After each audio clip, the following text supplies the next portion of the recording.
ஆண்டவராக இயேசு கிறிஸ்து நாம மகிமைப்படும்படியா நம்ம யாவரும் தேவனுடைய நாம மகிமையுடைய கிராம ஒழித்து வந்திருக்கிறோம். கிராமம் நம்ம ஸ்தோத்திரம். இந்த ஊழியம் செய்வர்களுக்கு தேவன் வேதத்திலிருந்து என்னென்ன ஆசீர்வாதம் வைத்திருக்கிறார் என்பதை நம்ம என்ன செய்யலாம், வேதத்திலிருந்து சில காரியங்களை பார்க்கலாம். 2 ராஜாக்களின் புஸ்தகம் 4ஆம் அதிகாரத்தில் 9ஆம் வசனத்தில் வாசிக்கலாம்.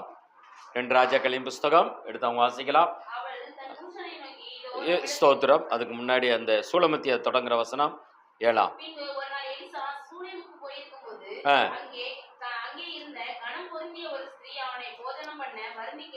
போதும், கர்த்தர் நல்லவர். ஸ்தோத்திரம். ஆவியானவரே நாங்கள் துதிக்கிறோம். கணம் பொருந்தி ஒரு ஸ்ரீ வருந்தி ஆமென் எலிசாவை கேட்டுக்கொண்டபடியினால் ஆண்டவரே ஸ்தோத்திரம், நீர் அற்புதம் செய்த தேவனா இருக்கிறீர். எங்களோடு கூட இருப்பதற்காக ஸ்தோத்திரம். வேதத்தோட ரகசியமா எங்களுக்கு கற்றுக் கொடுங்க. இயேசுவின் நாமத்தில் நல்ல பிதாவே, ஆமென். அது எத்தனாவது வசனமா? 8வது வசனத்தில் நீரோட வாசிக்கலாம்.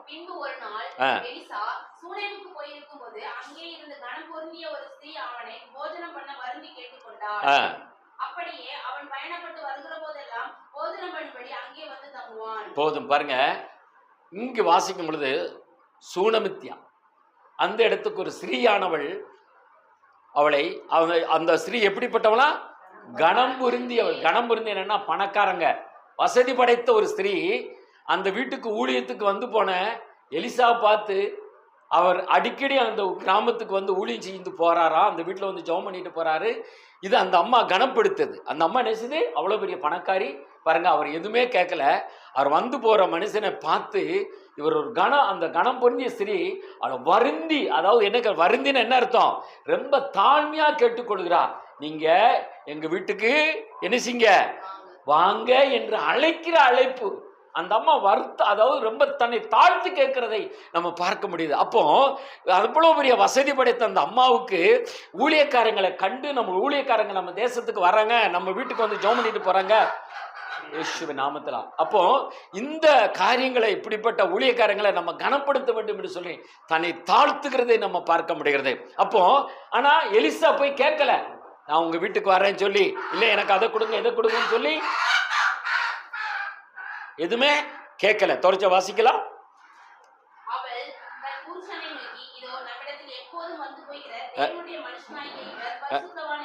பாருங்க, நம்ம இடத்துல இந்த இடத்துக்கு வந்து போற இந்த தேவ மனிதன் பரிசுத்தவான்.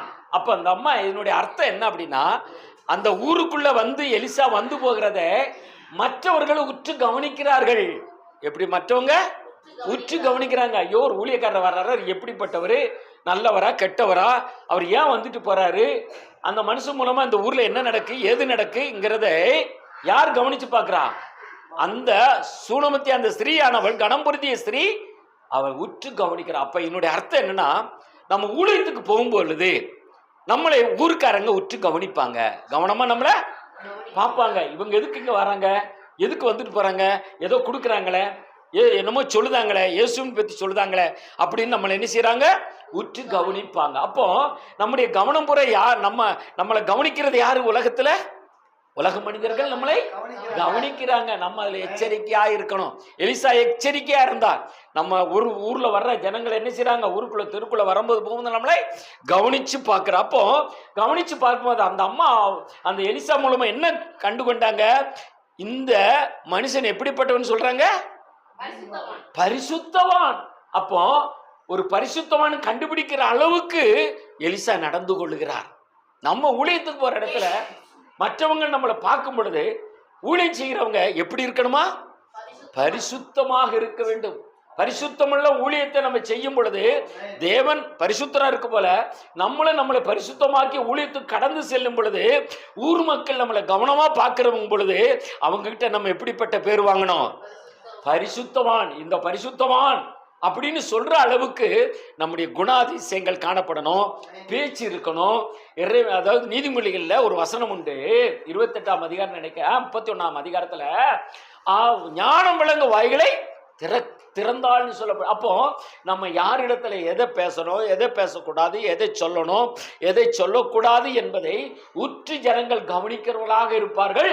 நம்ம கவனமாக வாயை திறந்து என்ன செய்யணும், ஊழியம் செய்ய வேண்டும். அப்போ அந்த மனிதன் அங்கு வரும் பொழுது பாருங்க, எந்த காரியம் கேட்கல. அவங்க போய் அவங்க கணவர்கிட்ட போய் சொல்றாங்க. என்ன சொல்றாங்க? நம்ம வீட்டுக்கு வந்து போற இந்த பரிசுத்தவான் தேவ மனிதன், அப்படித்தானே சொல்லி இருக்கு. அதுக்கு முன்னாடி வார்த்தை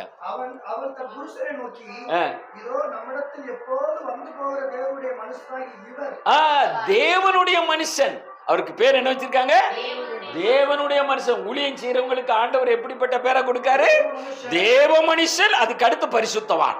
அப்போ நம்ம ஊருக்குள்ள போய் சுவிசேஷம் சொல்லப்படும் பொழுதோ இல்ல ஊழியர் ஸ்தானத்துக்குள்ள வரும் பொழுதோ நம்ம எப்படி தேவன் எதிர்பார்க்கிறான்னா, நம்ம தேவனுடைய பிள்ளையா கடந்து சொல்றோம். மற்றவருடைய பார்வைக்கு குறைகள் குற்றங்கள் கண்டுபிடிக்காத அளவுக்கு ஒரு பரிசுத்தவான் சொல்லத்தக்க அளவுல நம்முடைய வாழ்க்கை இருக்க வேண்டும் என்பது அங்கு இந்த எலிசா மூலமா நம்ம கற்றுக்கொள்ள முடிகிறது. அப்போ எலிசா இந்த மாதிரி இருக்கிறபடினால் அவர் பாருங்க, அடுத்து அவர் பாருங்க, அவரை பார்த்து என்ன செய்யணும் அப்படின்னு சொல்லி அந்த அம்மா அவர் நடந்து கொண்ட விதத்தை பார்த்து தன் கணவனிடத்தில் போய் என்ன சொல்கிறார் என்பதை நம்ம வாசிக்கலாம். வாசிங்க.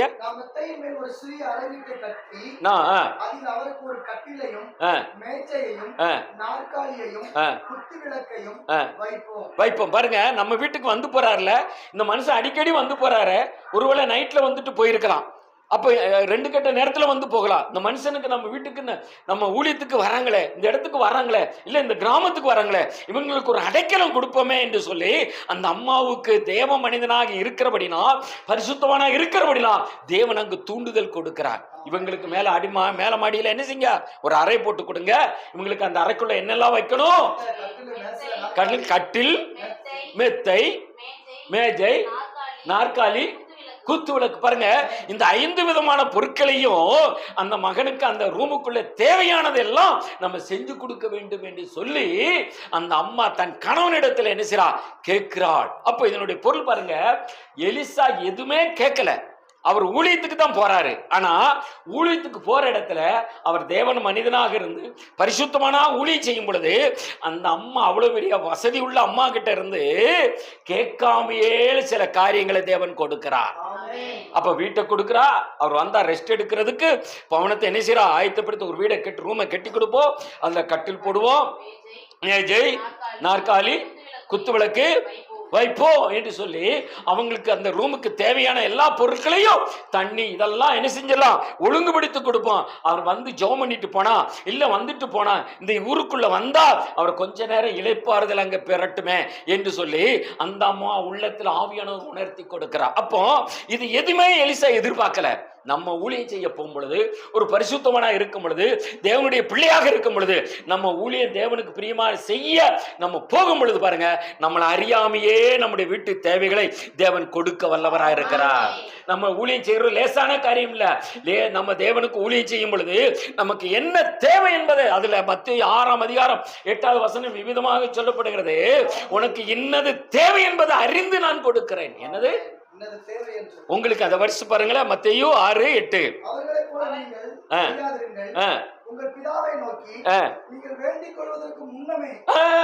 வேண்டிக் கொள்வதற்கு நீங்க போய் பிச்சை கேட்க வேண்டாம். ஊழியக்காரங்க என்ன செய்ய வேண்டாம்?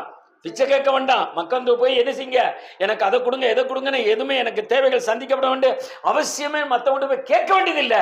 நம்ம ஊழியத்துக்கு போறவங்களை, ஊழியம் செய்கிற குடும்பத்தை, ஊழியக்காரனாக இருக்கிற மனிதனுக்கு அவனுக்கு பாக்கெட் மணி தேவையா, நல்லது கெட்ட தேவை, துணிமணி தேவையா, ஆகாரம் இல்லையா, வீடு வாசல் இல்லையா, இல்ல அவங்க குடும்பத்தில் என்ன பிள்ளைகளுடைய தேவைகள் என்ன, குடும்ப தேவைகள் எது என்பதை தேவன் அறிந்து என்ன செய்கிறாரா? கொடுக்கிறார். அப்ப 6:8 என்ன சொல்லப்பட்டுச்சு? இன்னொரு வாசிக்கலாம். அவங்கள போய் நீங்க போய் என்ன செய்ய வேண்டாம்? வெளியில போய் மத்தவங்கள போய் என்ன செய்ய வேண்டாம்? செய்ய வேண்டாம். பிதாவை நோக்கி நீங்கள் அப்ப முன்னமே அப்படி சொல்ல. அப்ப நம்ம ஊழியத்துக்கு போறவங்களே முன்னக்கூடியே நமக்கு ஆயத்தப்படுதா? இந்த எலிசாவுக்கு பாருங்க, அவர் அந்த கிராமத்துக்கு போய்கிட்டு தான் வந்துகிட்டு இருந்தாரு. ஆனா அங்க என்ன செய்யப்படும்? ஒரு ஸ்தாபனம் ஒரு வீடு ஏற்படுது. இப்போ நம்ம கிராம ஊழியத்துக்கு போறோம், அங்க சபையே இல்ல, அங்க கேர்சலே இல்ல. அங்க ஒரு சபையை உருவாக்குறதுக்கு, ஒரு கேர்சலை உருவாக்குறதுக்கு, ஒரு சண்டே கிளாஸ் உருவாக்குறதுக்கு அங்க ஒரு ஜன கூட்டத்தை தேவன் ஆயத்தப்படுத்தி தருகிறவரா இருக்கிறார். முன்னமே அறிஞ்சிருக்கிறார். என்ன நம்ம போற நோக்கம் என்ன? இவங்க ஊழியம் செய்ய போறாங்க, அங்க ஆத்துமாக்களை கொடுக்கணும், அங்க இருக்கிற ஜனங்களுடைய போராட்டங்கள் இருந்து விடுதலை கொடுக்கணும், பாவத்தில் கிடக்கிற ஜனங்கள் விடுதலை சுகம் பெறணும், அங்க வியாதியில் இருக்கிற ஜனங்களுக்கு என்ன வேணும்? நன்மைகள் நடக்கணும்னு சொல்லி முன்கூட்டியே ஆயத்தப்படுத்தி வச்சு ஊழியக்காரர்களை தேவன் அனுப்புறான். பாருங்க, இந்த சூலமித்தி அம்மாக்கு அந்த எலிசா சென்ற இடத்துல அவர் கேட்காமையே அநேக காரியங்களை தேவன் செய்தார், கொடுத்தார் என்று சொல்ல. அப்போ ஊழியம் செய்யற நமக்கு இப்படிப்பட்ட அநேக தேவைகள் இருந்தாலுமே அவர் கொடுக்க வல்லவரா இருக்கிறார். ஆனா அதுக்கு என்ன செய்யணும்? அவர் விரும்புற தேவ மனிதனாக பரிசுத்தமானாக ஊழியத்துக்கு போகணும். எலிசா ஊழியத்துக்கு போனார். அப்ப நம்ம பெற்றுக்கொண்ட நம்மையா என்ன செய்யக்கூடாது? அடக்கி வைக்க கூடாது. ரோமர் 1:18 வாசிக்கும் பொழுது அங்கு ஒரு வசனம் விதமாக சொல்லுகிறது. தான் அறிந்து கொண்டதை ரோமர் 1:18 வாசிக்கும் பொழுது எடுத்தவங்க வாசிக்கலாம். சத்தியத்தை அநியாயத்தினாலே அடக்கி வைக்கிறவன்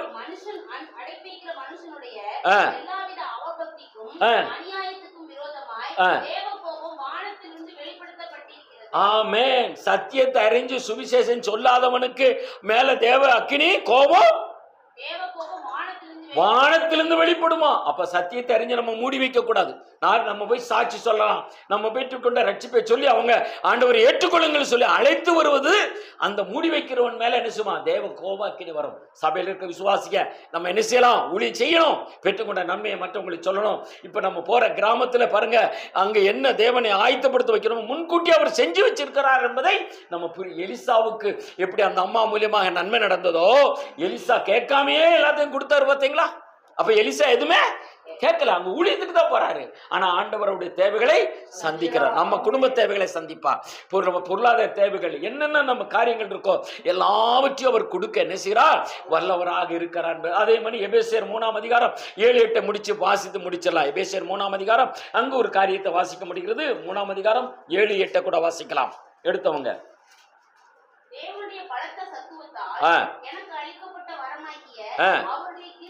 பாருங்க, எனக்கு அருளப்பட்ட வரமாகிய கிருபை. அப்போ நமக்கு கிருபை கொடுத்திருக்காரா? ஊழியம் செய்யக்கூடிய கிருபையை அன்னைக்கு பவுலுக்கு கொடுத்தாராம். பவுல் சொல்றா, அந்த ஊழியம் செய்யக்கூடிய கிருபை எனக்கு தந்தார். வாசிக்கலாம்.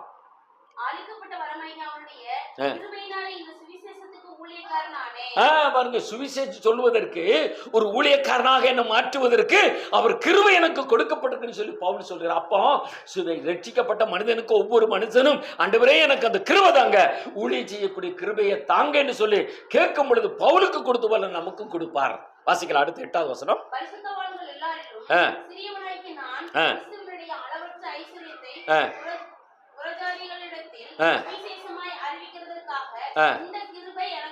சுவிசேஷமா அறிவிப்பதற்கு புறஜாதியாருக்கு சொல்லுவதற்கான கிருபையை தேவன் பவுலுக்கு கொடுத்தார். அப்போ ஊழியம் செய்வதற்கு என்ன வேணும்? சுவிசேஷம் சொல்வதற்கு என்ன வேணும்? கிருபை வேணும். அந்த கிருபையை அன்னைக்கு எலிசா பெற்று கடந்து சென்றார். அவர் தேவைகளை சந்தித்தார். அதே போல ஆண்டவரே இன்னைக்கு அன்னைக்கு நீர் என்ன செஞ்சீங்க? பவுலுக்கு அந்த கிருபை கொடுத்தாரே, அந்த கிருபை எங்களுக்கு தந்து இப்ப நாங்க சுவிசேஷ ஊழியத்தை அந்த கிராமத்துக்கு போகும் பொழுது ஆத்மாக்கள்கிட்ட எப்படி பேசணும், ஆத்மாக்கள்கிட்ட எப்படி ட்ராய்ஸ் கொடுத்து என்ன பேசணும், அவங்களுக்கு எப்படி ஜெபம் பண்ணணும்னு சொல்லி நம்ம என்ன செய்ய வேண்டியதா இருக்கு? ஆண்டவர்கிட்ட கேட்டு அந்த கிருபையை வாங்கி கொண்டு இப்போ ஊழியத்துக்கு கடந்து செல்ல ஆயத்தமாக வேண்டும். அப்படி போகும் பொழுது எலிசாவுடைய தேவைகளை எல்லாவற்றையும் சந்தித்தது போல நம்முடைய தேவைகளை தேவன் நினைச்சுவாரா? குடும்ப தேவைகளை சந்திப்பார். கையில் சமாதானம் இல்லையா, சந்தோஷம் இல்லையா, கணவன் மனைவி பிரச்சனைகளா இல்ல, குடும்ப சமாதானம் இல்ல, என்னென்ன காரியங்கள் நமக்கு தேவை இருக்கிறதோ தேவன் அதை அறிகிறார். இல்ல வீடு வாசல் இல்ல, பண வசதி இல்ல, இல்ல படிப்பறிவு இல்ல, ஏதோ காரியங்கள், கடன் தொல்லைகள், பிரச்சனைகள், என்ன பிரச்சனையாலும் தேவன் அதை அறிவார். ஆனா நம்ம செய்ய வேண்டிய தேவனுக்கு செய்ய வேண்டிய கடமையை பெற்றுக்கொண்ட நன்மையை மூடி வச்சோம்னா தேவ கோபாக்கினிக்கு ஆளாய் விடுவோம். ஆனா அதை போய் மற்றவங்கிட்ட சொல்லும் பொழுது தேவன் நம்ம ஊழியத்தை ஆசீர்வதிப்பார். அந்த ஊழியத்தின் மூலமாக நன்மைகளை நம்ம பெற்றுக்கொண்டு நம்ம கடந்து செல்வதற்கு தேவன் உதவி செய்கிறவராக இருக்கிறார். நம்ம ஜெபிக்கலாமா? இஷா தூடுக்க நினைக்கலாமா, அஷா தூடுக்க நினைக்கலாமா? நாம் பெற்றுக்கொண்ட அந்த வார்த்தை அப்படியே ஜெபம் பண்ணலாம். ஆமென். ஆமென். நன்மைகளை செய்கிறார்கள் நாம் தியானிப்போம். ஆமென். அதனால இத அறிஞ்ச நாம ஆமென் நம்ம அவர் வேலையை செஞ்சா அவர் நம்ம வேலையை செய்வார். ஆமென். இதோட அர்த்தம் அதுதாங்க. அவருடைய வேலை நிறைய இருக்கு. கர்த்தருடைய வேலை அவருடைய ஜனங்களுக்கு, அவருடைய ஜனத்துக்கு அறிவிக்க வேண்டியதை நம்ம அறிவிச்சா நம்ம எதை பற்றி கவலைப்பட தேவை சொல்றாரு. முதலாவது ராஜ்யத்தையும் நீதியும் தேடுங்கள், அப்படி இதெல்லாம் கூட கொடுக்கப்படும். ஆமென். நம்ம அப்படியே ஜெபிப்போம். ஆமென். முதலாவது ஸ்தோத்திரம். அப்படியே பிசாசை கட்டி ஜெபிக்கலாமா? எல்லாரும் சேர்ந்து அந்த எல்லா பிசாசுடைய கிரியைகள் எல்லாம் இயேசுவின் நாமத்துல ஆமென். ஆமென். ரத்தம் ரத்தம் ரத்தம் ரத்தம் ரத்தம் ரத்தம் ஆமென். ஷதுருக்கு நீனு காடர் கட்டிடு கண்ணினு காலக்கு பீபா பாபா ஷதுருக்கு நீனு காலக்கட்டிடு கண்ணினு காலக்கு பீபா பாபா ரத்துருக்கு நீனு காலக்க பாபா இயேசுவின் நாமத்தில் இயேசுவின் நாமத்தில் இயேசுவின் ரத்தம் இயேசுவின் நாமத்தில் ராஜ்யம். அல்லேலூயா அல்லேலூயா அல்லேலூயா ஸ்தோத்திரம். நன்றி நன்றி நன்றி நன்றி நன்றி நன்றி. ஷதுருக்கு நீனு காலக்கு பீபா பாபா ரத்துருக்கு நீனு காலக்கட்டிடு கண்ணினு காலக்கு பீபா பாபா ஈஷார கட்டிடு கண்ணினு காலக்க இயேசுவின் நாமத்தில் இயேசுவின் நாமத்தில் இயேசுவின் நாமத்தில் இயேசுவின் ரத்தத்தால் இயேசுவின் நாமத்தில் இயேசுவின் நாமத்தில் ஆமென் ஆமென் ஆமென். இயேசுவின் நாமத்தில் இயேசுவின் நாமத்தில் கடந்து போகும் பொழுது தேவன் அந்த அற்புதத்தை செய்வார். ஆமென் கடந்து போகும்போது அவரே யுத்தம் பண்ணுவார். ஆமென். அவரே ஆத்துமாக்களை தருகிறார். இயேசுவின் ரத்தத்தால் இயேசு நல்லவர் அப்பா. ஆமென். பரலோக பிதாவே உமக்கு நன்றி செலுத்துகிறோம் ஆண்டவரே. இயேசுப்பா அங்கே கிரியை செய்கிற எல்லா விதமான பிசாசுகளை இயேசுவின் நாமத்துல கட்டுகிறோம். பிசாசுகளின் கிரியைகளை கட்டுகிறோம். நாய்வாய் பேய்களை கட்டுகிறோம். எல்லையில கிரியை செய்கிற பிசாசுகளை இயேசுவின் நாமத்துல கட்டுகிறோம். மனுஷனுக்குள்ள கிரியை செய்கிற பிசாசுகளை இயேசுவின் நாமத்துல கட்டி செபிக்கிறோம். ஜனங்கள் விடுதலை அடைவார்களாக. ஜனங்கள் இயேசுவின் நாமத்தில் விடுதலை அடைவார்களாக. இயேசுப்பா ஜனங்களுக்குள்ள ரட்சிப்பு உண்டாகட்டும் ஆண்டவரே. ஜனங்கள் கண்ணுடையட்டும் ஆண்டவரே. மனக்கண்களை திறந்தருளுவீராக. ஜனங்கள் ரட்சிக்கப்படுவார்களாக. ஆமென் ஆமென் இயேசுவை பற்றி சொல்லும்போது ஜனங்கள் ரட்சிப்பு உண்டாகத்தக்க பேச கர்த்தர் கிருபை செய்வீராக. ஆண்டவரே, இங்க வந்திருக்கிற ஒவ்வொருவரையும் இந்த கருத்தை ஆமென். ஆண்டவரே, இங்க வந்திருக்கிற ஒவ்வொருவரையும் ஆண்டவரே நீர் பயன்படுத்துவீராக. ஆமென். ஆண்டவரே, வரங்களை கொடுப்பீராக. ஆமென். கர்த்தர் வரங்களை கொடுத்து நீர் ஆமென். பயன்படுத்துவதற்காக ஸ்தோத்திரம். ஆண்டவரே, இங்க வந்திருக்கிற எல்லாருடைய உடைமைகள் ஆண்டவரே உங்களுடைய சரீரங்கள் ஆண்டவருக்கு பிள்ளைகள் எல்லாவற்றையும் கூட கருத்துல ஒப்பு கொடுக்கிறேன் அப்பா. ஆண்டவரே, இரத்த கோட்டைகள் மூடி மறைத்துக் கொள்வீராக. ஆண்டவரே, எங்களுக்கு முன்பாக நீ செல்வீராக. ஓடலாளர்களை செவ்வையாக்குவீராக. தடைகளை மாற்றுவீராக. இயேசுவின் நாமத்தில் தடைகள் விலகட்டும் ஆண்டவரே. ஆமென் ஆமென். இயேசுப்பா உமக்கு நன்றி செலுத்துகிறோம் அப்பா. ஆண்டவரே, நாங்க கடந்த 6 மாச காலமா நாங்க போய்கிட்டு இருக்கோம் ஐயா. ஆமென். ஷதுருக்கு இயேசுப்பா, எங்களுக்கு ஆத்துமா வேணும் ஆண்டவரே. எங்க மனசுல பெரிய பாரம் ஆண்டவரே. ஆமென். ரத்தத்தால் ஜெயம். இயேசுப்பா, நீங்க இன்னைக்கு எங்களுக்கு ஆத்துமா தந்தையாமலையா ஆண்டவரே, அதுக்கு எங்க மேல குற்றம் இருந்தா எங்களை ஆமென். மன்னிச்சுங்கப்பா. இல்ல நாங்க சரியில்லைன்னா எங்களை மன்னிங்கப்பா. ஆமென். ஆண்டவரே, நாங்க என்ன செய்யணும்னு நீங்க விரும்புறீங்க இயேசுப்பா. உங்களுடைய சமூகத்துல நிக்கிற நாங்க எங்களை அழைச்சி நாங்க ஆராய்ந்து பாக்குறோம் ஐயா. எங்க மேல ஏதாவது குறை இருந்தா எங்களை மன்னிச்சிருங்க. இல்ல ஏதாவது இப்படித்தான் நடக்கணும்னு சொன்னா ஆண்டவரே நீர் எங்களை நல்வழிப்படுத்தி எங்களை நடத்தி கொண்டு போங்கப்பா. எங்களுக்கு ஆத்துமா வேணும் ஆண்டவரே. நாங்க உங்களுடைய ராஜ்யத்துக்கு வரும்போது ஒரு ஆமென். ஆண்டவரே ஆதாயப்படுத்த எங்களுக்கு கிருபை செய்யப்பா. அந்த கிருபைகளை எங்களுக்கு தருகிறதற்காக ஸ்தோத்திரம். என்னோடு கூட வந்திருக்கிற ஊழியக்காரருக்கு நான் நன்றி செலுத்துகிறேன். கர்த்தர் அவர்களை வல்ல கருவியை எடுத்து பயன்படுத்துவீராக. ஆண்டவரே, எங்க சபையாருக்காக நான் சுபிக்கிறேன். ஆண்டவரே, எங்க சபை மக்களை கர்த்தர் பயன்படுத்துவீராக. பெரியவங்க சிறியவங்க எல்லாரும் வராங்கய்யா. என்னோடு கூட வந்திருக்கிற அருளையும் நீங்க பயன்படுத்தணையா. ஆண்டவரே ஸ்தோத்திரம். ஆண்டவரே, எல்லாவற்றையும் உங்களுடைய கருத்துல ஒப்பு கொடுத்து நாங்க கடந்து செல்லுகிறோம். என் தேவனாகிய கர்த்தர் நீங்க முன் சொல்லுங்கப்பா. எங்களால ஒண்ணு இல்லை ஆண்டவரே, அப்பிரோஜனமான நாங்க ஊழியக்காரங்கப்பா. ஆண்டவரே, எங்களோட வேலையை மாத்திரம் நாங்க செய்கிறோம். பெரிய காரியங்களை செய்யறது நீங்க ஆண்டவரே. நீங்க மாத்திரம் தான் ஏசப்பா. கர்த்தருடைய நாம மாத்திரம் மகிமைப்படுவதாக. எல்லா துதி கடமையுமே உமக்கே செலுத்துகிறோம். இயேசுவின் நாமத்தில் ஜெபிக்கிறோம் ஜீவனுள்ள நல்ல பிதாவே. ஆமென் ஆமென் ஆமென். யாவரும் சேர்ந்து சொல்லுவோம். கர்த்தாவே, கர்த்தரை ஸ்தோத்திரி. என் முழுவதும் என்னை சொன்னாமலே ஸ்தோத்திரி. என் ஆத்துமாவே கர்த்தரை ஸ்தோத்திரி.